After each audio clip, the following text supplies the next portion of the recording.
There are 4 different stages that every habit goes through: cue, craving, response, and reward. So first, you want to make it obvious. The easier it is to see or get your attention, the more likely you are to act on it. The second is about the craving. It's all about making it attractive. And the more engaging or exciting it is, the more likely you are to stick with it. The third is to make it easy. The easier a habit is to perform, the more likely it is to happen. And then the fourth and final one is to make it satisfying. And that's about increasing the odds that you do it next time.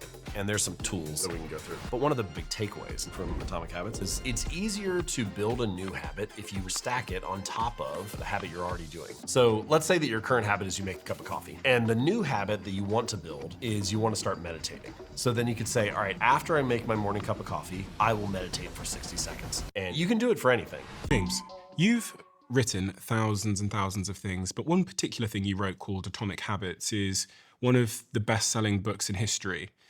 It is rumored to be potentially in the top 100 books that have sold in history of all time, but also rumored to be potentially the youngest book to make the top 100 books in history. My question is, what has the success of Atomic Habits taught you about the nature of humanity and humans?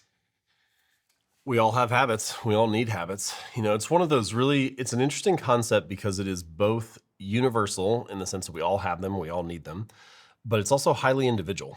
Your habits feel like your habits, not mine. And so it's both universal and specific. And that's an interesting contrast. And I think it leads to one of the reasons why people are so interested in the topic. We all have them, we all need them, we all feel like they're our own, and we want to come up with our little version of them.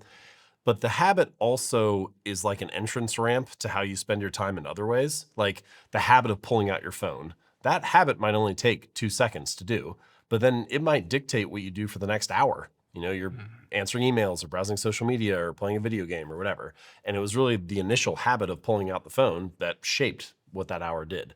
So the influence of our habits is enormous. In a lot of ways, your results in life are kind of a lagging measure of the habits that precede them. Like your knowledge is a lagging measure of your reading and learning habits. Your bank account is a lagging measure of your financial habits. Even silly stuff like the amount of clutter in your living room is the lagging measure of your cleaning habits.